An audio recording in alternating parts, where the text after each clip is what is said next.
Well, I'd like to welcome everybody. Jai Baba. This is the Mayor Spiritual Center virtual presentation that we will be doing every third Sunday of the month. My name is Susan McDonald, and I'm the historian and librarian of Mayor Center. It's a pleasure to invite everyone in tonight for the first of many talks that Dr. Jamie Newell, will be giving on the historical perspective of Meher Baba. I'd like to, first of all, just kind of set some ground rules, if you will. Please keep your mics muted during the course of the talk. And at the end of the presentation, there will be a Q&A, and I'll give some more details about how we can ask those questions and have those questions answered. We can use the chat box for you to phrase a question that we'll select. Also, you can also do the raise hand function that's within Zoom for questions, but we are going to hold off on all questions until after the presentation is completed. So again, thank you so much for joining this evening. We have almost 50 people tonight. And so I'd like to begin with introducing Jamie Newell. So Jamie, take it away.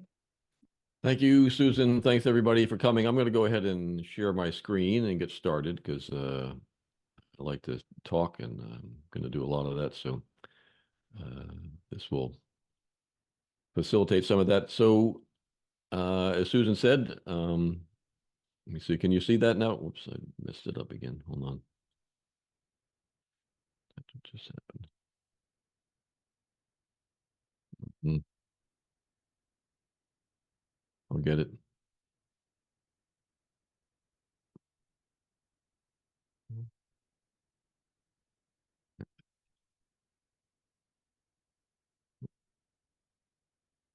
Okay, you can see that now, right? Yes, okay, good. All right. So Susan said this is Meher Baba of Ahmednagar, his life in historical perspective.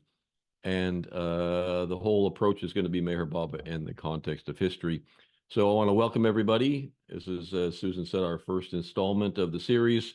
And I want to thank the Meher Center and especially Buzz and also Susan McDonald and Joe Stewart, who are helping us up, but especially Buzz Connor for inviting me to present and to be able to do this. It's really just, for me, just a wonderful privilege and a joy to be able to present my thoughts about Meher Baba's life.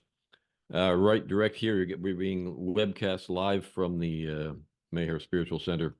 So the idea of the series is to be biographical. And of course, biography, by definition, is about story. A biography is essentially a story of someone's life, and most of the stories about Meher Baba, whether they're in print or whether you hear people talk about Baba, are presented by people usually. Most of us have heard these things through people who follow Meher Baba, who have met Meher Baba. And the idea usually is to try to inspire love and devotion and appreciation for Meher Baba. This is the point of most of the publications and most of the talks that we see. And this approach is, of course, ideal for people who are following Meher Baba to present his life story in that way. But to present to people who've never heard of Meher Baba and also people who want to kind of examine historical figures from an academic perspective, what I want to do, the purpose of this series now is to present his life in historical perspective in a way that can be understood and appreciated by just about anyone, whether they follow Meher Baba or they don't follow Meher Baba. So in the spirit of the idea that biography is story, I want to just begin with a story, and then I'll sort of pick up. What I'm going to do is present, as I said, there's going to be really three lenses through which we're going to look at Meher Baba's life throughout the whole series. The first lens, as I've just described, is through what my training is through the history of religions. And then under that sort of umbrella, we're going to look at the pivotal experience of his life, which I'm going to tell a little story about first. And also we're going to look at him through his Persian ethnicity. And I'm going to describe a lot of that as we go along, and it's going to sort of form the basis and the lens through which we perceive the whole series and the whole collection of stories about Meher Baba. So to begin with, one day in May in 1913, a 19-year-old college student named Merwan was riding his bicycle through the British military camp area of Pune, India, which is where he lived. As he pedaled his bicycle on his way to school, he saw an elderly white-haired woman sitting under a neem tree. He had seen her sitting there before, but this time she caught his eye and she beckoned him to her. Merwan felt himself strangely drawn to this old woman, and he went right before her, and as he went to her, she stood and she embraced him. Well, up to this point in his life, Merwan had been a successful and a popular student. He was well loved by his friends and his family. Merwan's mother, Shireen, had high hopes for her favorite son. She had dreams that he would one day become a successful businessman, that he might attain to some high stature and influence in this small Persian community of which they were a part. However, all of those dreams, all of that changed when Merwan met this elderly woman who sat under the neem tree. The old woman was known locally as Hazrat Babajan.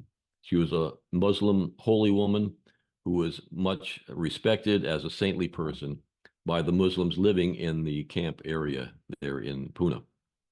Merwan himself was a Zoroastrian by birth and a Persian by ethnicity, but the difference in faith between him and Babajan was completely irrelevant to Merwan. After he met Babajan, he appeared outwardly normal, but his behavior began to change.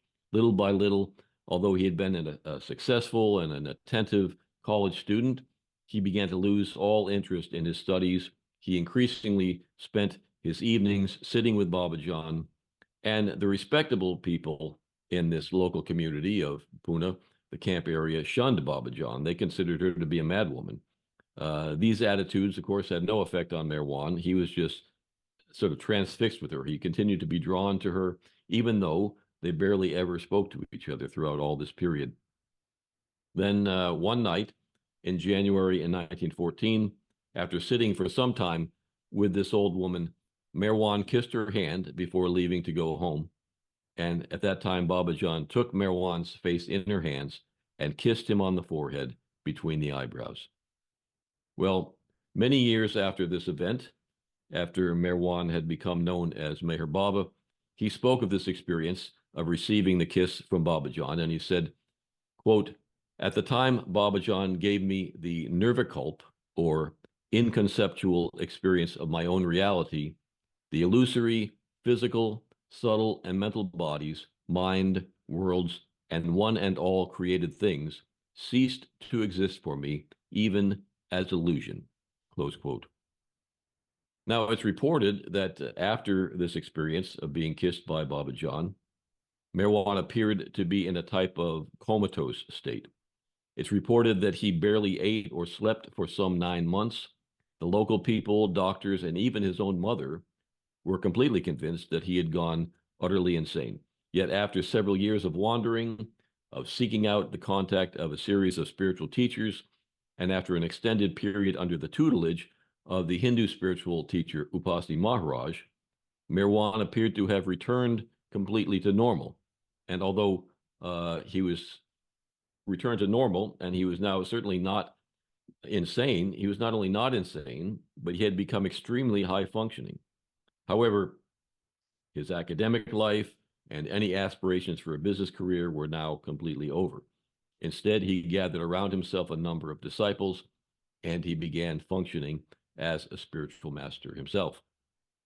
So I begin with this story of Merwan's encounter with Hazrat Babajan because it's really the central, pivotal event in the life of Meher Baba.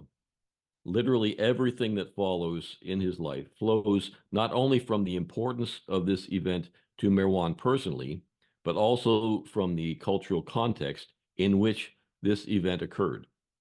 Merwan's relationship to his parents, his relationship to the Persian community of Pune, and to the surrounding cultural landscape of British India in the early 20th century.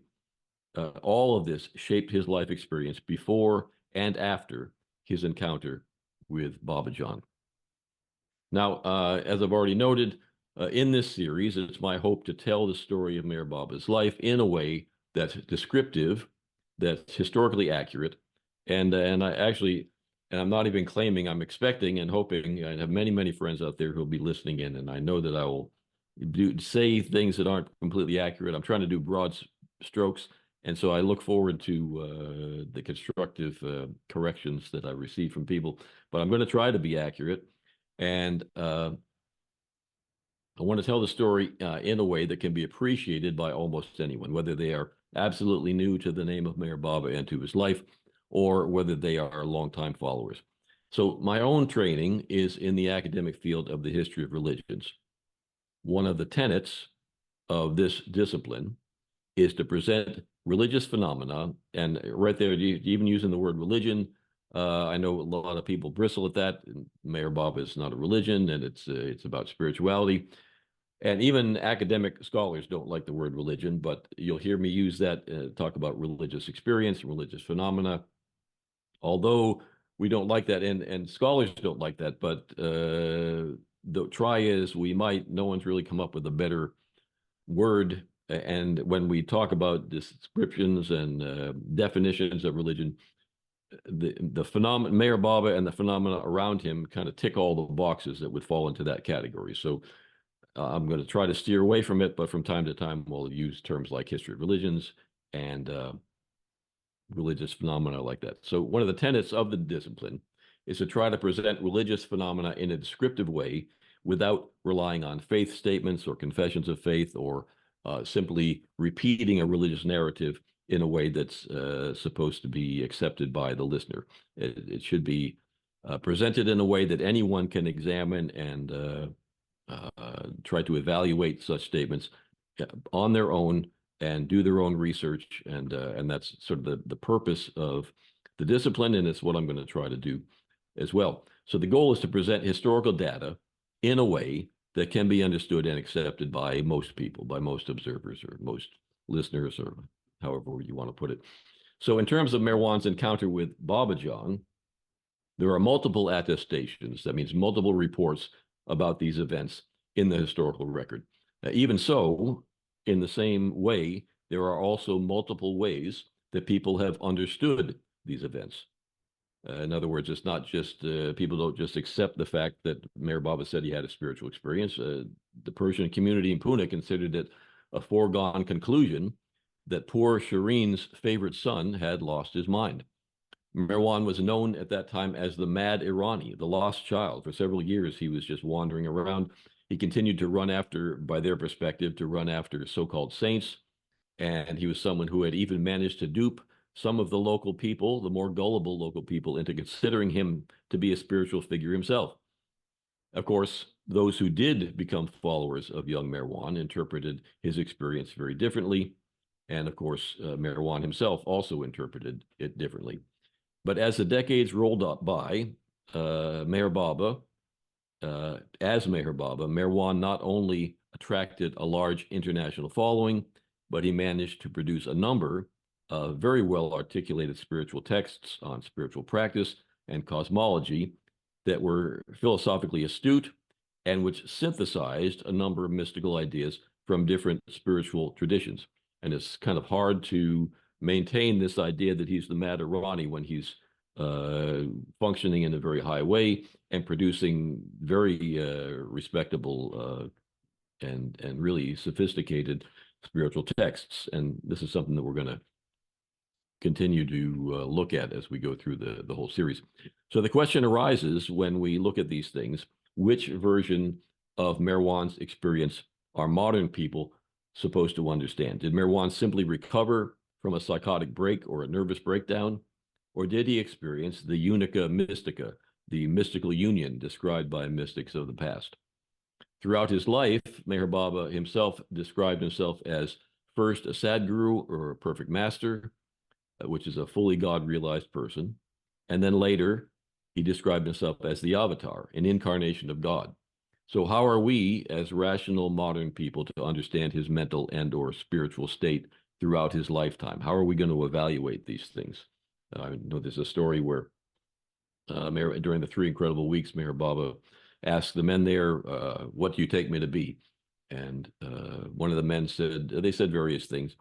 And one of the men said, I take you to be a perfect master. And Mayor Baba looked a little puzzled and he said, how would you know? How could you tell that I was a perfect master? And that's the same thing. How would we evaluate? How are we going to evaluate this question honestly and in a way that's acceptable both to us and to anyone else who is evaluating the same data? So followers of Mayor Baba may adhere strictly to the religious narrative of his life and experiences, that he's a master, that he's God in human form, that he is doing spiritual work and all that. But how are others to understand him when they just come in cold and encounter this, by all accounts, remarkable man?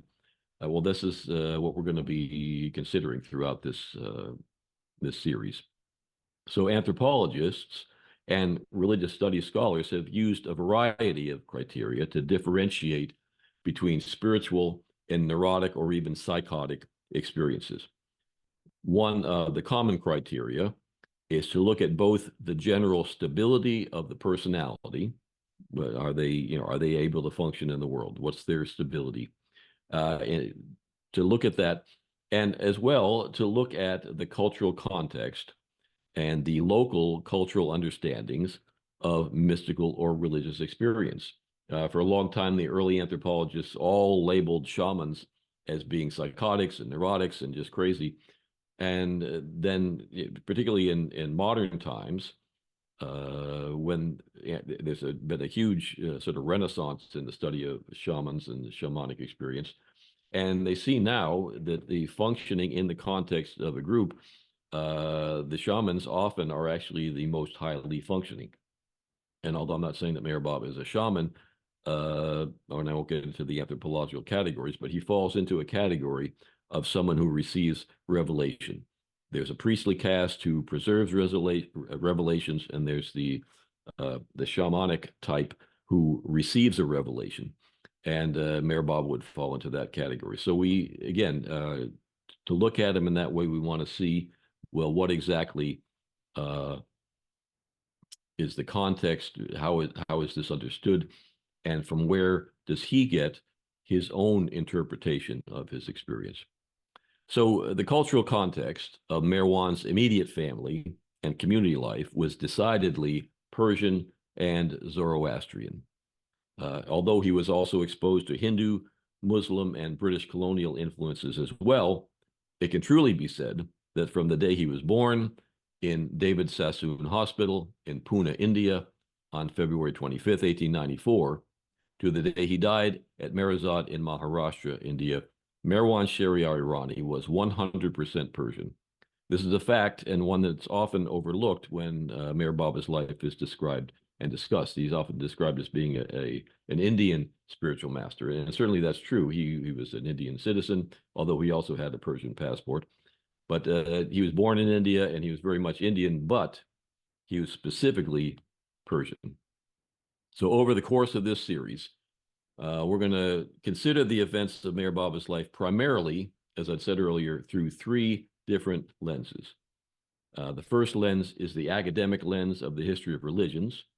And under that sort of broad umbrella, the second lens is the central importance of Merwan's encounter with Babajan and his own interpretation of that experience. He is interpreted as a divine revelation of his own identity with the Godhead. Now, what's particularly remarkable about this, I mean, it's as a central event, it's remarkable in itself, but the reason it's so remarkable for us and the reason why it's absolutely essential to understand the whole trajectory of the rest of his life is that his conviction in and his adherence to this interpretation that he was identified with the Godhead, this interpretation of his experience continued without a break right up to the final days of his life. And when it's remarkable, really, that he'll be doing this and that, and then all of a sudden he speaks without even a break about this state that he's enjoying constantly or experiencing. Sometimes it's not enjoying it. Sometimes he describes it as being great suffering. But it's such a central feature that nothing else that goes on in his life can really be understood. And a person does not have to accept that he's identified with the Godhead, but we do have to really, that nothing makes sense unless we recognize his own conviction in and his own adherence to this interpretation. So that's the second lens. And the third lens through which I want to view Meher Baba's life is the essential role of Meher Baba's Persian ethnicity and how that influenced his life, how it influenced his personality, and how his Persian ethnicity influenced his own work as a spiritual leader. So in addition to that, I mean, those are the primary lenses, but in addition to that, cultural context in general is particularly important as we attempt to understand and categorize Merwan's early experiences with Babajan and his experiences with the other spiritual figures that he encountered, as well as our attempts to understand many of the events in Merwan's, that is Meher Baba's, subsequent life and work. Even Meher Baba's close disciples were often puzzled by his choices and by his behavior. Seen through the lens of Western rationalism, which is what we're trying to bring to bear through the idea of history of religions, through that lens, through just a cold rational lens, Meher Baba's life and work will sometimes seem erratic and indecisive. He does one thing, he sets up a school, then he takes it down, and he decides he's going to do all this stuff, and then he says, nope, I'm going to do something else. So how are we going to understand these things? When they're seen through the lens of Merwan's early exposure to Persian Sufi ideas, as expressed through his father's explanations of the poetry of Hafiz, Merwan's behavior can be seen as coming into focus as an expression of Sufi ethics and Sufi morality. So question arises, which lens best describes the life and work of Meher Baba? Can it be strictly Western rationalism, or can we apply this Persian lens and the lens of his own interpretation of his experiences and all that?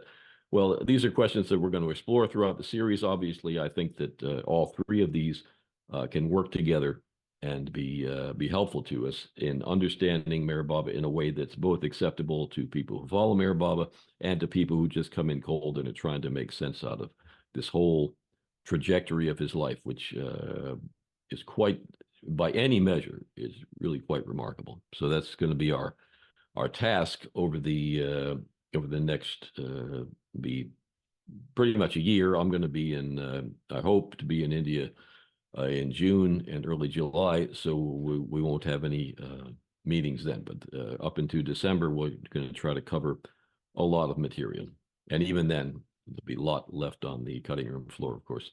So one of the salient features of Meher Baba's personality and one of the most visible aspects of his Persian ethnicity was his love for the Persian poet Hafiz. This love of Hafiz and his decidedly Sufi interpretation of the poetry of Hafiz was a part of his close relationship to and love for his father Shahryar Irani. And now my intention is going to be to show not only how Meher Baba's love of Hafiz was an expression of his Persian ethnicity, but also to show how similar aesthetic categories, that is, similar schemas of value, similar categories of thought, of moral behavior that was found in Hafiz can also be found in the life and the work of Meher Baba. Now, I'm going to get into that, and I've been talking in kind of an abstract way, but I'm going to get into some more details in a minute. So the question of Meher Baba's the Persian ethnicity, it's really indisputable. His father, Shahryar Mundagar Khorramshahi, and Khorramshahi simply refers to, I believe, a village in which he was born in Iran. He was born as a Zoroastrian in Persia in 1853. Shahryar, or later called Shahryar, migrated from Iran to Bombay, India, with his brother Khotadad around the year 1874. Shahryar later moved north to Pune, where he was there was in Pune a large and growing Persian community. And a lot of this, some of you, if you saw this, you'll find up on the Meher Center website. I did a series on Baba and his Persian ethnicity and Hafiz, and some of this material you'll find there in some more detail that I'm going to give it here, but it's a good background. We're also going to say more about the specifics of Pune in the first sort of period of Baba's life that we're going to cover, and that this first introductory presentation is really mostly just to set the stage for how we're going to be looking at all these things. But we're going to talk about Pune and British colonialism and the whole environment of India into which Marwan was born in our first module, which will be I think it's March 17th or 18th, 17th, I think. So Shahryar moved into this growing Persian community. Meher Baba's mother, Shireen Khorramshahi, which doesn't mean they were related, simply means they were from the same area in Iran. Shireen Khorramshahi was born in Bombay herself in 1878, but this was shortly after her Persian parents had migrated from Persia to Bombay. They too soon moved to Pune because they had family there, and there Shireen met and eventually married Shahryar. And that's a whole story which we won't even have time to get into next time, but there's lots of fascinating things there. But all of it is to say that there's no question that Marwan was 100% Persian. So when Meher Baba began following Baba Jan as a part of this small Persian community, and of course he was following other spiritual masters as well, this was a complete disaster for poor Shireen's social hopes. Rather than moving up the social ladder, someone from the Persian community beginning to follow a Muslim or a Hindu spiritual master was seen to be completely scandalous. It was seen as descending in the social ranks, and it was seen as going native rather than moving up in the social ranks. So this was a great distress for her for many years. This was compounded by the fact that so many people, even Shireen herself, felt that Marwan had simply gone mad, or that he'd become mentally deranged in some way, because he had such great prospects, and now all of a sudden he's just wandering around in a completely self-absorbed state and following off after spiritual teachers and things that she just did. She was beside herself. Meher Baba's father, Shahryar, on the other hand, saw things quite differently. Throughout his life, Shahryar had spiritual aspirations rather than social aspirations. He had a long history of spiritual seeking, and he immediately interpreted the experiences of his second son, Marwan, as having spiritual significance.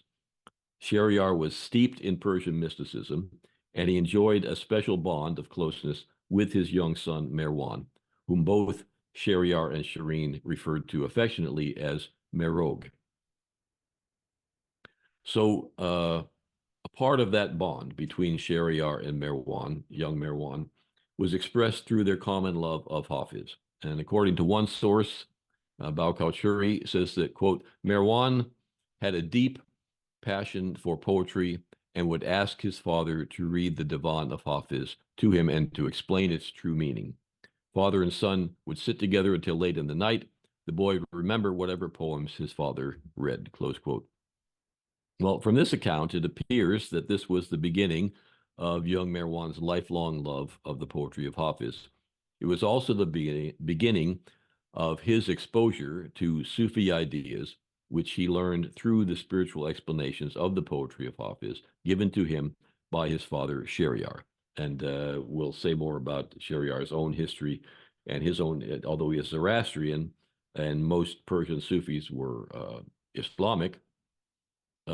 He will say more about how it is that he became, he was even referred to as being a dervish from a very young age, and eventually did settle down. But he was steeped in all of the Persian Sufi practices and thought, and was very familiar, of course, mostly with Hafiz, but also with the other Persian poets. So even as much as Shahryar and Marwan loved Hafiz, they were not the only Persians to love the poetry of Hafiz. The poetry of Hafiz has for centuries been emblematic of the Persian ethos itself. According to one scholar, quote, Hafiz is the most popular of Persian poets. If a book of poetry is to be found in a Persian home, it is likely to be the divan of Hafiz. Many of his lines have become proverbial sayings, and there are few who cannot recite some of his lyrics partially or totally by heart. His divan is widely used in divination. Stories abound about his inspired predictions, and yet he is also a poet's poet. No other Persian poet has been the subject of so much analysis, so much commentary and interpretation, nor has any poet influenced the course of post-14th century Persian lyrics as much as he has, close quote. Now, another scholar has said that, quote, Hafiz and his divan have become the foci of a shared national sentiment that gather Iranians of various stripes, from zealot religionists to ardent secularists, into an imagined community of spiritual patrimony. And that's a lot of big words, but all it means is that everybody in Iran tends to, or certainly a large percentage of people really, really, really love Hafiz, but they don't all interpret him in the same way. You could say that he is a representative of Persian culture. His influence is stretched from the arts to spirituality and even to nationalism, but that does not mean that that everyone understood him the same way. For us, the importance of statements like these is that there is not simply one interpretation of Hafiz. Some read the poetry of Hafiz as political commentary. Some read his poetry as celebrating literal libertinism. They think when he talks about drinking wine, they're saying, yeah, he's drinking wine, good for him.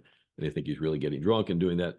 Others who interpret Hafiz through this Persian Sufi lens, like Shahryar and his son Marwan, read into the ghazals of Hafiz metaphorical messages of Sufi ideology and cosmology, rooted in Islamic theology and ancient Persian culture. There's references to things that you would not understand if you didn't understand Islamic theology, and things that you wouldn't understand if you didn't understand particularly the Fardowsi's Book of Kings, the Shahnameh, which is all the ancient stories of Jamshed, and a lot of us know the names of members of Meher Baba's family and other Parsi people who have names like Rustam and Sorab and Jamshed and Hoshang. These are all names that come out of this ancient Book of Kings and the ancient Persian mythology. And all this runs through the poetry of Hafiz. So for some schools of Islamic theology, we find three dimensions of Islam. And this is just kind of important just to, again, to help to frame this idea of how Persian Sufism influenced Hafiz, and Persian Sufi interpretation of Hafiz is grounded in these ideas. So there are three dimensions of Islam from this perspective. Islam is one dimension, that means surrender to God. Iman is faith, that's another second dimension. And the third dimension is Ihsan, and that's been translated as doing what is beautiful. Now, according to one saying, one hadith of the Prophet, is called the Hadith of Gabriel, the Prophet Muhammad himself said that Ihsan means, quote, to worship God as if you see him, for if you do not see him, he sees you. So this is from the Prophet himself, and this is the idea of behaving in a, you could say, a hyper-ethical way. There's a morality and an ethics that transcends any kind of tradition, any kind of regular way of thinking about it. Certainly not the juridical Islam, certainly not the Islam of the strict interpretation of rule and law and Sharia and all that. This attitude of worshiping God as if you see him, as if he's present at everything you do. This is why you want to do what is beautiful. This is the idea of Ihsan, meaning doing what is beautiful. You behave that way because you want God to see you doing these things. You want to act every day as if you see him in front of you, because you also know that he is seeing you. Well, this attitude, this idea, this higher ethic, you could call it, is at the very root of Sufi philosophy and Persian Sufism, and it runs throughout the poetry of Hafiz. I'm going to go into a lot more detail about that, but we'll have to wait a moment for that. So up to this point, As I said, I've been describing this influence of Persian Sufism and especially of Hafiz on Meher Baba's life and work in a pretty abstract way. And what I want to do is to relate some specifics now. And to that end, I want to focus on four different categories of values that are expressed in the poetry of Hafiz and suggest how they appear in the life, behavior, and spiritual teachings of Meher Baba. And these are important because as we move through his life, and I won't say they explain everything that Meher Baba was doing, but there are many, many, many of his behaviors that when viewed through the two lenses, the one lens of his conviction about his experience with Babajan, and the second lens being his sense of this higher morality of doing what is beautiful and falling into these categories, I think this helps us to understand choices that he made and things that occurred throughout his life. So the four categories, and there are many other categories that we could pull from Hafiz and from Persian Sufism and see them reflected in Meher Baba's life. These are quite central, I think, so I'm going to focus on these just for today. And these four categories are the lover and the beloved, which represent metaphorically the idea of union versus separation. Union, of course, being the ultimate goal, and separation being the state of the spiritual aspirant. It's all through Hafiz, and of course, it's all through Meher Baba's work as well. Now, another sort of reflection of that is the master-disciple relationship. In this sense, often, or I should say rarely, does Hafiz explicitly say master and disciple. He might say lover and beloved. He might talk about the wise person. They might talk about the Saki, but at least Shariar and Marwan, for example, people who interpret Hafiz through this Sufi lens, understand those terms to also represent metaphorically, symbolically, the master-disciple relationship. Then another category is madness versus reason. And this is represented also symbolically as wine and intoxication versus reason and sobriety. So all of that. But the idea of madness, this is very, very important in understanding Meher Baba's work. And particularly, we'll talk about this a lot when we get to these sections on his work with the musts. I think it's in number 6 of the talks. So that's the third category. And then the fourth category is hypocrisy versus authenticity. And this is something that's really quite an innovation by Hafiz. Ghazal poetry really was mostly love poetry. And you could see the lover and beloved things in early, in other words, pre-Hafiz poetry. And you might see, you could, if you wanted to read metaphorically, the master and disciple relationship in pre-Hafiz poetry. But the madness versus reason stuff is something of an innovation.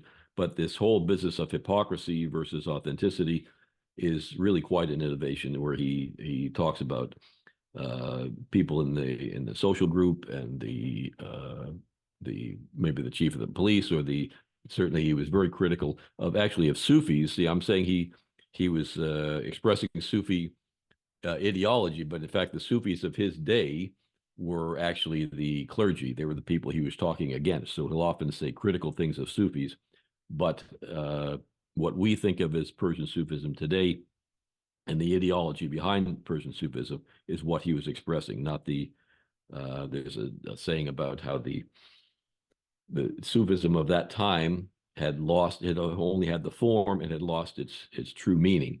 And Hafiz was, at least in this interpretation, Hafiz was expressing the true meaning of Sufism. So under this category of hypocrisy and authenticity, we're going to get really esoteric here. There's a branch of belief in Persian and Middle Eastern Sufi thought of the Malamatiya and the Kalandaria. Those are two different groups, have similar types of philosophies that we'll see the significance, I hope, as I continue. And there's like sort of a character that Hafiz plays throughout his poetry, which is the Rend. And again, I'll get a little more into the Rend is sort of just a ruffian, a ne'er-do-well, a thug, a kind of just a bad guy who goes drinking and creating problems and stuff. And Hafiz repeatedly refers to himself as a rend and celebrates the values and the good qualities of the rend. And we'll see what that is, why that is in just a second. So to start out with, this is probably the most obvious that no one will have any trouble understanding, is this idea of the lover and beloved, separation versus union. Examples from Hafiz. This is a couplet from Hafiz. I showed my bloodied tears to the doctors. They said, quote, your tears are caused by the pain. Yeah, it's obscured by this little window here. Your tears are obscured by the pain of love. The only cure for this is the burning of the heart. Then this is a set of different couplets from another ghazal. He says, my heart has turned to blood from not seeing my beloved. Truly, the time of separation is a time of horror. Do not scorn the tears that my eyes weep for you. From these tears, from these small streams, deep oceans are formed. The opportunity for union has passed, and we took no notice. Sing, Hafiz, sing the songs of separation. So all of this is about the lover and the beloved and the pain of the separation and the longing for union. And I know they could bear repetition, but we've got more things to cover. So Meher Baba, again, really doesn't need any examples. I'm sure many of you could name some yourselves. But just to begin with, Meher Baba called his followers his lovers. Even today, followers of Meher Baba call themselves Baba lovers. Why is that? That comes from this whole lover-beloved relationship that's expressed repeatedly throughout the ghazal poetry of Hafiz. And one of the most well-known quotes from Meher Baba on this topic, he says, quote, the sojourn of the soul is a thrilling divine romance in which the lover, who in the beginning is conscious of nothing but emptiness, frustration, superficiality, and the gnawing chains of bondage, gradually attains an increasingly fuller and freer expression of love, and ultimately disappears and merges in the divine beloved to realize the unity of the lover and the beloved in the supreme and eternal fact of God as infinite love, close quote. So I'm sure many of you have heard that one, but it's clearly very much really one of the finest statements of this whole lover-beloved separation versus union, kind of all encapsulated in one little paragraph. Now, the master-disciple relationship is really sort of an extension of this lover-beloved relationship, at least in a what you call a metaphorical or a symbolic way. And among the followers of Meher Baba, there's a very well-known example of this category is the three couplets of Hafiz that Meher Baba had read out just hours before he passed away. And imagine now, if you know the story of Meher Baba's passing, he was suffering greatly, going through spasms, just in unbelievably bad condition. And yet, he had the presence of mind to call his disciple named Alaba to come and bring this this plaque that had these three quotes. These are from different ghazals, they're not from the same ghazal, but he had pulled these quotes as quotes that he repeated quite often. It was actually Balna too who put this together for Baba, and Baba liked it very much and called it out just before he passed away. First one, befitting a fortunate slave, carry out every command of the master without any question of why and what. This is all from Hafiz. The second one, about what you hear from the master, never say it is wrong, because, my dear, the fault lies in your own incapacity to understand him. And finally, I am the slave of the master who has released me from ignorance. Whatever my master does is of the highest benefit of all concerned. And clearly that's a very strong.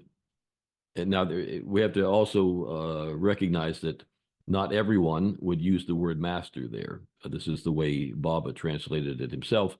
But the important thing is not even if that's what Hafiz intended. The important thing for understanding Meher Baba and the trajectory of his life is that this is how he understood it, and this is how he communicated it to his followers and to his family and everyone else. So the main theme of all three of these couplets are surrender to the will of the master, and this is a part of this whole thing. It is an extension of the idea of surrendering to the will of the beloved, as we saw in the lover-beloved relationship. So now here's another example where Meher Baba quotes Hafiz. Baba explained that the master of Hafiz, whose name was Faruddin Attar, not the poet, but this is another Attar, he explained that he had long tresses of black hair. And Hafiz says in the following poem, do not let your hair flow freely as my heart receives an arrow from every hair. O beloved, these tears that I shed are tears of blood, so precious that you should consider them as pearls and wear them as earrings. So Baba is quoting this in the Purdam's book, The God Man, as illustrating a point. He repeatedly throughout his life would use, especially towards the Guru Prasad days and later, just before that in Meherzad, he was constantly quoting Hafiz to underline a point that he was making. Another story, Baba says, Hafiz quotes a perfect master as saying, I killed my friend and nourished my foe. Even God has no authority to ask why the perfect master does this or that. To explain this, Baba, that was the quote, and now Baba is saying, to explain this, I would have to prolong my stay for several more days. It has deep meaning. When you suffer, don't worry. Say, it is Baba's grace. Then I am pleased with your love. So to underline points that he was making, particularly about the relationship between the master and the disciple, he would quote Hafiz. So now the next category is the category of wine, intoxication, and madness versus reason. And that's also, you could say reason is kind of the co-eval with sobriety when you're looking at the wine and intoxication aspect of it. So here's some examples from Hafiz, and there are countless examples of Hafiz about wine and intoxication and all that. But he says, after more than 40 years, I still boast that I am the least of all the servants of the master. Through the favor of the wine vendor's kindred affection, my cup has never been left empty of pure and luminous wine. In love's ranking and by the luck of the reprobates, who sincerely risk everything, my seat in the tavern remains a seat of high honor. Do not think ill of me for draining the wine dregs. Although my garment has been stained, my spirit is clean. Now, these are important lines, not only because they talk about wine and intoxication, but as we'll see, they relate specifically to these idea of malamatya and kalandarya that I was talking about, and the category of hypocrisy versus authenticity. He goes on, I am the falcon on the wrist of the master. O Lord, how can they forget my affection for this perch? Hafiz, how long will you continue to drink secretly and hide your cup underneath your patched coat? At the master's banquet, I will pull back your cloak and reveal what you're drinking. In other words, he's pretending to be a pious member of the gathering at the master's feet, and in fact, he's secretly drinking wine. And of course, there's multiple symbolic meanings to all of these, which we don't have time to get into. And now, of course, wine drinking discussed by Hafiz is typically understood, certainly was understood by Shahryar and Marwan, to mean the intoxication of love for the divine beloved, not the intoxication of wine. Meher Baba used this exact connotation when discussing the musts, referring to them as being God intoxicated. But there's another level to this as well. Initially, both medical professionals and Meher Baba's mother herself interpreted Meher Baba's revelation of his own godhood and his experiences at the hands of Babajan as madness. For decades, members of the Parsi community continued to hold this view towards Meher Baba. And in William Donkin's book, The Wayfarers, Meher Baba explains something like this. And again, this is his reading of both his experience and how other people read. And now he's talking about the musts here, but I'm saying that it applies as well to his own experience and this whole idea of madness versus reason. And this is just a short, we could go into a lot more detail of this, but for now, this will do.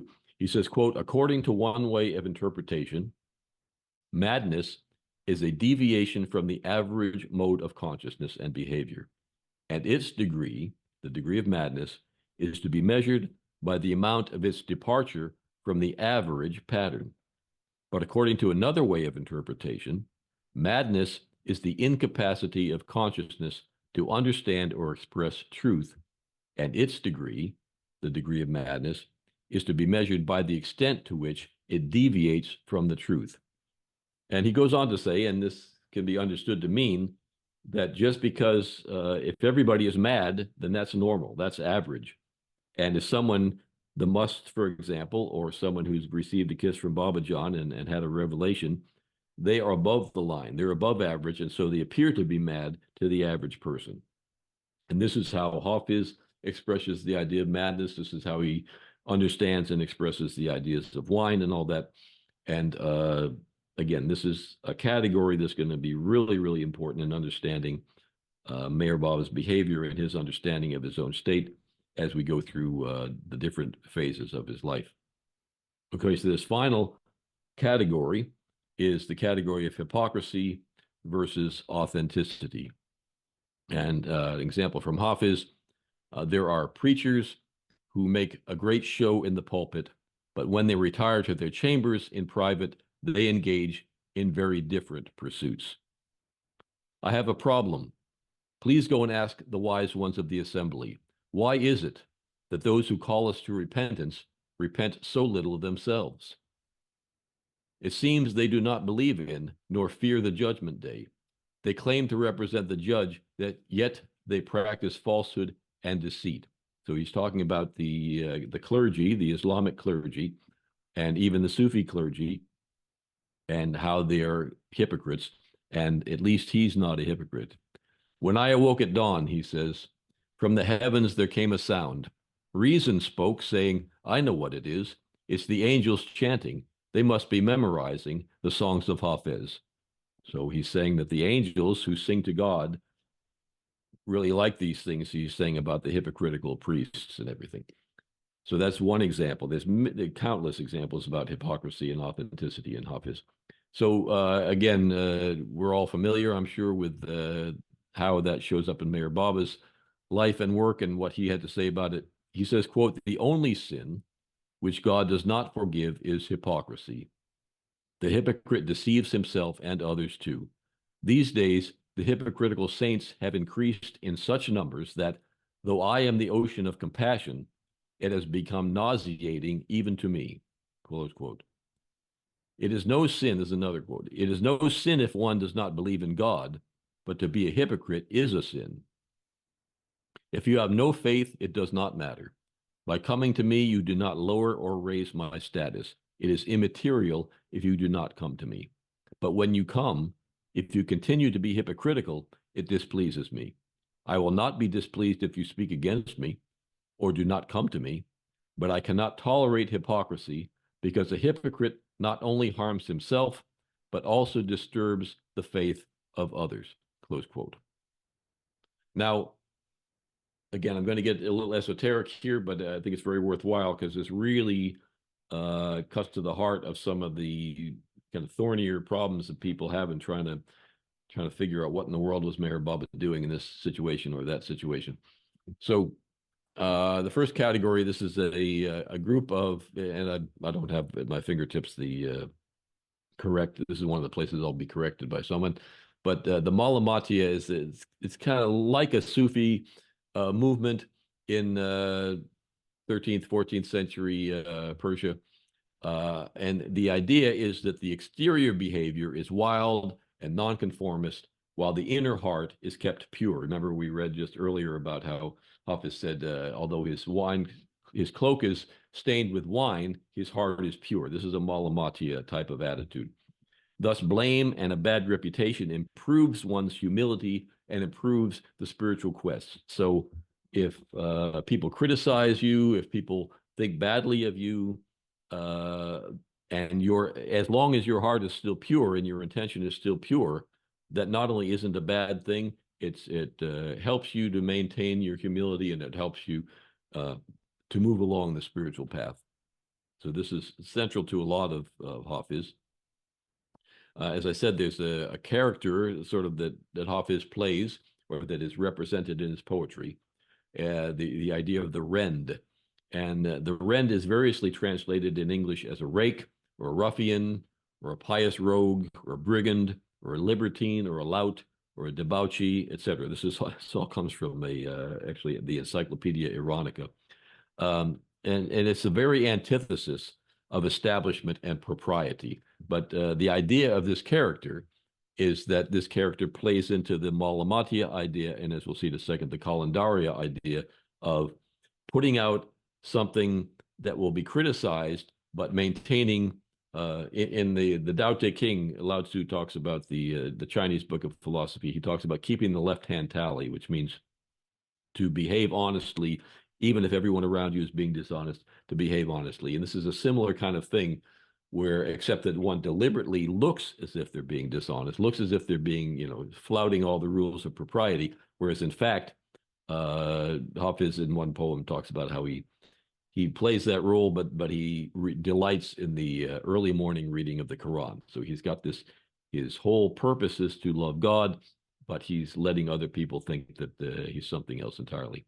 Similar to this is the Kalendaria. There's a little twist with the Kalendaria, and the Kalendaria trust that their honesty and their absence of hypocrisy will attract God's grace. In other words, we read that poem of Hafiz, where Hafiz is saying that the preachers, the Islamic preachers, do things in their chamber where they hide their secret behaviors, whatever that is.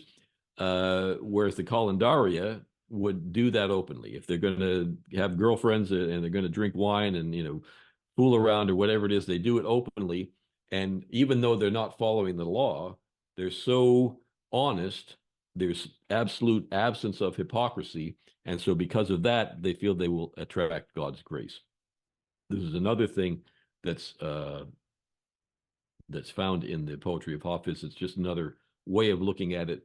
And some, not exactly this idea particularly, but that some aspect of all of these things can be found also in the behavior and in the life of Meher Baba. So here are some quotes illustrating Meher Baba's congruence with this, particularly with this Malamatia philosophy. Quote, during late January 1923, criticism of Meher Baba and the Mandali began appearing in a local Gujarati newspaper. A few days before, Upasani Maharaj had also been criticized in the same paper. The public was warned to keep away from Baba and his band of unscrupulous followers. The master paid no heed to the newspaper editor's criticism and would not allow anyone to write a rebuttal, close quote. Now, this is not from the same time, not the same event, but it's Meher Baba's response to similar attacks. He says, quote, you have a great lesson to learn from this opposition. Learn that those who spread deceitful lies about our actions and propagandize against us are thereby giving importance to our work without our asking. They publicize our cause, advertising it widely in a way which we could not have done. This is their service to us, close quote. And there's actually a long, long talk that he gives, and I didn't want to get into the whole thing, but in that he continues to go on and say that it teaches, he's telling the Mandali, it's going to teach all of us, meaning mostly them, going to teach us humility. So celebrate it, accept it, embrace it. Don't be try to, fight it and tell people how great we are. They're doing us a service, Baba says. And this is right in line with Malamatia thought. And Baba made many similar statements when people spoke against him on a number of different occasions. This was particularly true around the question of his breaking his silence. People spoke against him because he did not break his silence at the Hollywood Bowl. And repeatedly, Baba would issue announcements that he was going to break his silence. And then apparently he would not do so. Erich would often try to talk Baba out of issuing yet another announcement that Baba was going to break his silence because Erich was concerned about all the public backlash. And Baba would say, what are you criticizing me? I'm definitely going to break my silence. So he'd put it out in the newspaper, and then Baba would say, I changed my mind. I'll do it next week. And this went on, and Erich would just give up eventually. So similarly, when Baba experienced his 2 automobile accidents and suffered terribly, he was widely criticized for claiming to be God in human form, although he was apparently unable to avoid serious injury in 2 automobile accidents. In all of these cases, Meher Baba maintained an attitude that was entirely free of hypocrisy and entirely in keeping with the Malamatia spirit and with the spirit of Hafiz.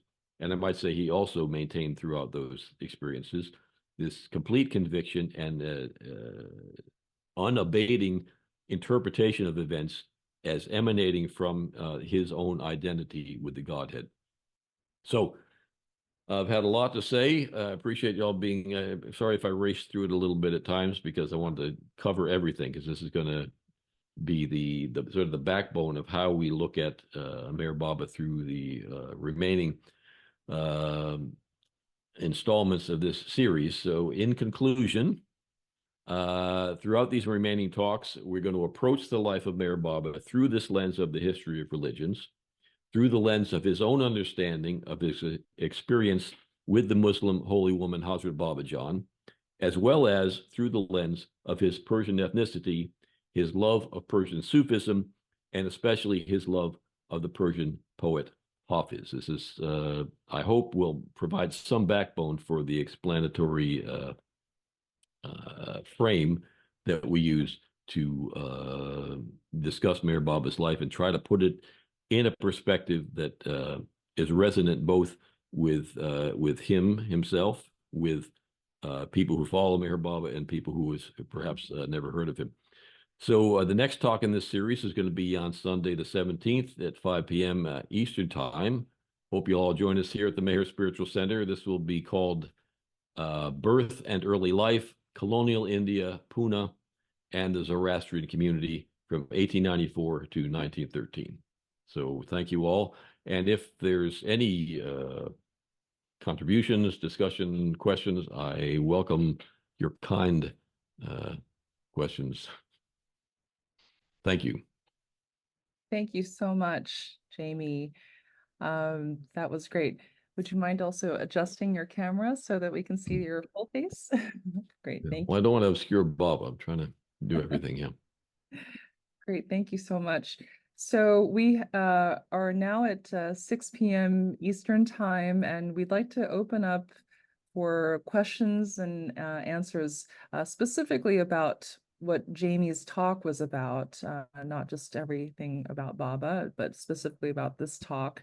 So I'd like to just suggest that if you have a question, please use the chat box to ask a question, or you can do the raise hand function. We're going to limit this to about 15 minutes, 30 minutes maximum.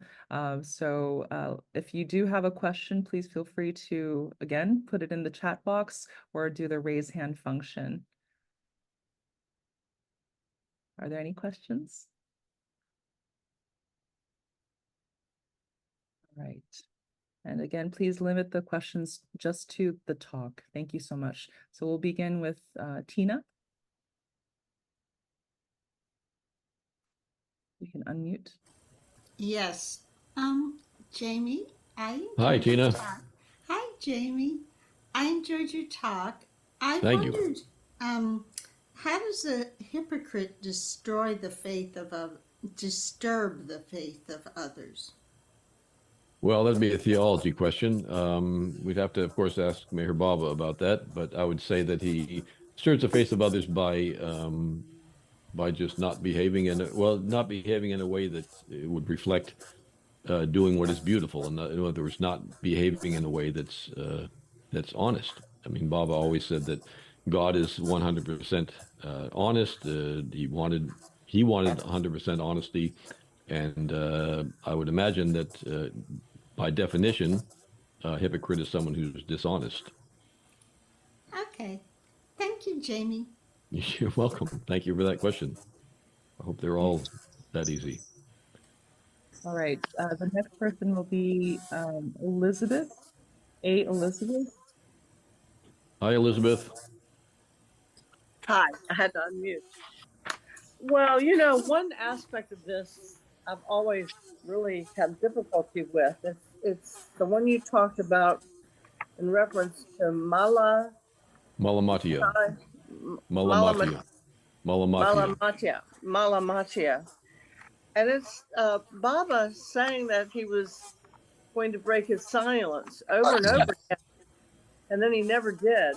Mm-hmm. And that is baffling. And do you have anything else, any further insights about that? Well, there's two different ways to approach that. If I'm going to approach it simply as an historian of religion, then I'd have to the best I can do is say that it was a Mala Matya kind of behavior where he invited criticism onto himself, and that was good for his followers and good for him. And if people were following him strictly from the head, then they would just kind of dismiss him, and they would not, they would kind of fall away like, they were separating the wheat from the chaff kind of thing. Whereas if they follow from the heart, they couldn't care less about, silence, no silence, I don't care. Like Anita Viard once said, Baba, I don't care if you're the avatar, I love you anyway. And so people just love him anyway. That would be one way to interpret it. Now, the other thing is, looking at it from a theological point of view, what does he mean? First, you have to start with what does it mean by breaking the silence, and how do we know that he didn't break his silence? And maybe he breaks his silence and one person hears that word and becomes God realized, and we just think they had a heart attack and died, but in fact they heard him break his silence. So that's a theological point that can be made. So there's different ways of understanding it. It depends all on how we understand his breaking of the silence. And he said a lot of times, he said both, I absolutely will break my silence verbally with my human mouth. And then other times he said, what are you, crazy? You think I'm going to verbally break my silence with my human mouth? So he said both these things. And again, you can have either a theological interpretation of that and say that there's a mystical, multiple. He said that in his final declaration that he would have multiple ways of speaking, and that's sometimes it was in his language and also our language. Sometimes it was his language alone. So we don't know which of those things is one of that. That would be a theological explanation. For history of religion's explanation, we'd have to say, one possibility that has to be put out there is the idea that he just was, playing games with people and, wasn't a very nice guy. That's hard to keep going in the frame of his behavior generally. So you would want to think it's something about some sort of a teaching mode in which he's doing something like a Malamatya thing, where he's helping people to achieve more humility and lowering their focus on the mind and understanding things and just approaching him from the heart. Those are the best I got for that. I don't claim that that's the answer, but thanks for asking. Thank you so much. Next, we will have Miss Kim McCann. Kim. Yes. Hi, Kim. You need to unmute. Oops. Okay, it looks like You've turned off your camera, but you've not unmuted. okay. All right, we will save you for a little bit later unless you're ready. There you are. Can you hear me? Yes. Hi. That's all right. I'm technically disabled. You got it. My question is, my understanding of how so many Persians ended up in India was because the Islamic Persians, were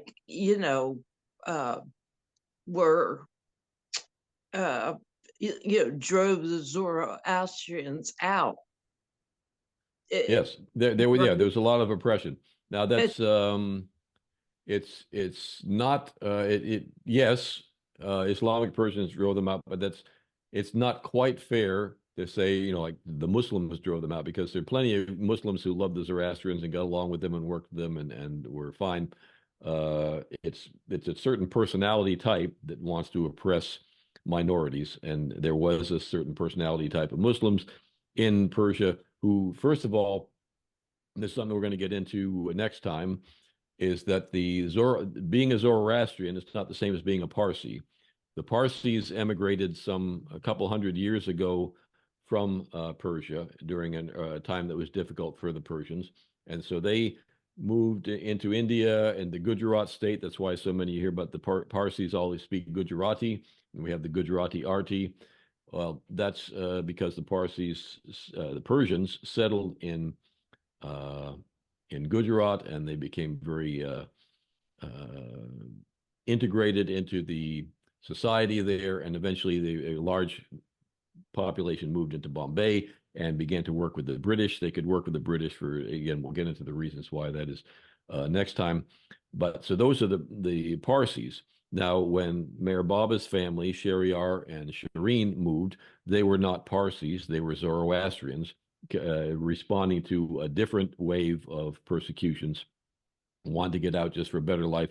And because there was a large population of Persian Zoroastrians, who are the Parsis, in Bombay and in Pune, that's where they ended up going. They would be in contact with these people, and so they, to have family members there. And so there ended up being quite an influx. But there was a big class difference between the Zoroastrians and the Parsis. Just as there was a class difference between the British and the Parsis, there was also a class difference between the Parsis and the Zoroastrians. So that's why Shireen wanted to be accepted by the Parsis, and she was so upset when her hopes were dashed by Marwan's unexplainable behavior. Does that Yeah, right. I'm just trying to so like the Zoroastrians, like Shahryar, it sounds like he, was a Sufi. Mm-hmm. It's so that's surprising to me. I didn't realize that. Oh no, he was definitely very, very. Yeah, he was referred to as a dervish, actually, which is unusual because he was Zoroastrian, and most dervishes are Muslim. Yeah, that's the part that I'm like, how but the reports are that he had a Persian Sufi master, even at a very, very young age, and then he traveled around just seeking God. And being a dervish, the word dervish means one who travels from door to door. It's sort of like a beggar, but a beggar for God. And like he was that. Life. Yeah. That sounds like the new life. Yeah, exactly. Yeah. Right. Okay. I just I thought the Zoroastrians and the Muslims were kind of enemies. So well, there's enmity there. There was oppression, but I hate to use the term Muslim as a monolithic term, because there are plenty of good Muslims. There are plenty of Sufi Muslims who were very kind to Shahryar and to his family, and there were, there wasn't a blanket thing where all Muslims are bad and all Zoroastrians are good. There are good people in every social group, and some not so good people. Gotcha. All right. Thank you. Sure. Thanks for asking. Okay, and last but not least, we have Marta Flores. Hey, Marta. Hey, Jamie. Hi. Hi. I wanted to ask, I've always wondered about this. You talked about the divan being an oracle, or being used in those days. Yeah, it's a divination, yeah. A divination. And I know that Alaba was really into using that. Yeah. That's what I heard. He had many methods of doing that, yeah. Yes. And so in relationship to Baba, I don't think Baba really supported astrology or all kinds of stuff like that. Did he say anything about the divan or how the followers were using it ever that you know about? Did he give it any seems credence? likely that he would have at some time said that, but I don't know. But you don't know. I don't know. So what is your personal feeling regarding Baba and using the divan as an oracle? Well, in general, Baba discouraged people. He's no Ouija boards on the center here, and no, didn't encourage people to use astrology and things. In terms of, astrology is a whole different subject, because, in India, astrology is usually associated with the guru, and the guru kind of takes you in hand, and you have to do whatever the guru says based on your astrology chart. So there are a lot of reasons why Baba discouraged Indians from using astrology, because it was very much conflicting. It could at least potentially conflict with Baba's own orders and things. So just based on that, I would suggest that he probably didn't encourage people to do that. He did. I don't know of any cases where he discouraged people, but he certainly. I never heard of him. I can tell you, Oliba would flip matchbooks, and he would, use the Divan of Hafiz as an oracle, and he would do all kinds of things like that. And if it was really egregious to Baba, he would never do any of that. So Yeah, that's why I was wondering. so Yeah. it's hard. It's really hard to say. Certainly Baba didn't go around encouraging people to do that, but there was Oliba who, loved him as much as anybody in the world. And if Baba had said, "Don't do that," he would have not have done it. Well, also too, Baba said be natural, and God knows Oliba was natural, and that was him. It may not be me, but Yeah, it was him. exactly. Yeah, no, that's Yeah. true. Thank you. Sure. Thanks for asking. Okay, we're going to try to give priority to those who haven't already asked questions. There are a few questions that are in the chat box and two that have raised hands. I'd like to first give the question to Mahu. So unmute you, Mahu. Hi, Mahu. Hi. Khuda Hafiz. Baba. Khuda Hafiz. I don't have a question, but and I'm sorry I joined in late, but I got some part of your talk. I like just to make a comment about Zoroastrian in Iran. This is as much as I know, and of course my husband is Zoroastrian. So often he talked to me about it.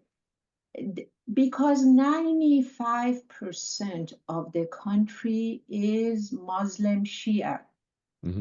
And Zoroastrian has always been under pressure imposed by government. There are stories. In fact, Baba talks about it in Lord Meher. There are stories that they couldn't even appear in the public, or they forced the woman to wear certain clothes, or move in certain way, and don't get married with this and that. So yes, it was difficult, unfortunately, that Islam ruled one more time and didn't give them an opportunity for practicing their belief. And because of that, different people at different junction of time moved. The first group that moved, like what Jamie, you said, they went to India and mostly Bombay. And eventually, and there was that thing between them, but later on, we tell them Parsis. Even Baba's family are Parsis because the root is there. Shirin was always the only Shahryar Mandegar that came from Iran. And yes, he was Darwish. He was a seeker. And the other one was about Hafiz. I like to make a comment about Hafiz and the role that Hafiz has had in Persian history and culture, particularly, is people are grown up with Hafiz. Oftentimes, in celebrating the New Year, instead of Quran, Hafiz's book is there. And there is this practice, we call it fall. I'm sure Alaba was doing that too. I haven't seen him. But, there is that practice that you have a question in your heart and you ask Hafiz or Baba, and then you open the book. And oftentimes Hafiz have communicated with people through his ghazal. So it all depends on your relationship with that perfect master and how he's communicating. That's all I wanted to say. Jai Baba. Thank you, Jai Baba. Yes, and then I've never seen him do that, but I feel confident that Oliba did a fall as well. So, Great. Thank So you all. we have one more quick question Sure. here. Francis James Mhm. Acanfiora says, did Baba ever break his silence? And this Yeah, is that's a about quick question, isn't it? That's a quick question. We'll just wrap that one right up. exactly. Yeah. Yeah, well, that's a question for the ages. Again, it's the if we go by Western rational empiricism, it would appear that he absolutely did not. If we talk about it theologically, then there's all kinds of different doors. We have to define our terms in either case and to find out what it means for him to say that he broke his silence, or for us to say that he broke his silence, or he didn't break his silence. So, did he break his silence internally? Did he do it? Was it a there's a theological position could be made that the way he described breaking silence, that all these huge things would transpire, and it appears that none of those huge things transpired. Like I said, if that was a breaking of the silence for one individual, or he broke his silence and only certain individuals at certain times experience that subjectively, and from that experience they become realized and drop their bodies. To us, nothing apparently happened, but to that person, everything, the world did change. The everything did radically, everything and everyone was affected, because subjectively that person has now experienced the ultimate, what do you call it? The ultimate unica mystica, the ultimate union with God. And so that would be one way theologically to frame it. But did that happen? I got no idea. And it would appear that he did not break his silence verbally. But again, you would think we have more information about if he did. So the question would be, if the question is just by rational observation, did he break his silence? It looks like no. But then when we get into everything that Bob has said was could be anything in any religious tradition, any spiritual tradition can be understood symbolically and metaphorically. And when we get into that realm, it's a whole different thing. Great. Yeah, thanks, Francis. Yeah, I would like to. I've tried to observe silence now for over 45 years or something, and I've never once made it through without doing something. Usually, I stub my toe and curse or something, yell at the dog, something like that. But yeah, it's not easy to think that someone that's one of the miraculous things. Did two automobile accidents with excruciating pain. And by all accounts, Mayor Baba never uttered a sound, or maybe a moan or a groan, but never spoke a word or let out a verbal, mouth open cry of anguish or anything, which I'd challenge anybody to do. I can't, like I said, I can't even stub my toe without letting out a bellow. So thank you all very much. Thank you for your questions. Thanks for your attention and for sticking around for so long, so many of you, and hope to see you on March 17th. It'll be St. Patrick's Day, and we'll have an Irish look at Baba. Thanks, everybody. Thank you, Jamie. Thank you. Thank you so much, Jamie, for your talk. And thank you, everyone, for being here. We had a maximum of about 75 people in attendance. And just want to thank you all for being part of the Mayor Spiritual Center virtual program. Jai Baba. Thank you. Thank you, Avatar, Jai Mayor Baba. Baba, Ki Jai. Avatar, Tar Mayor Baba Ki Jai. Day. Avatar, Baba, DJ. Thank you, everyone. Thank Have a you. Thank you, Jamie.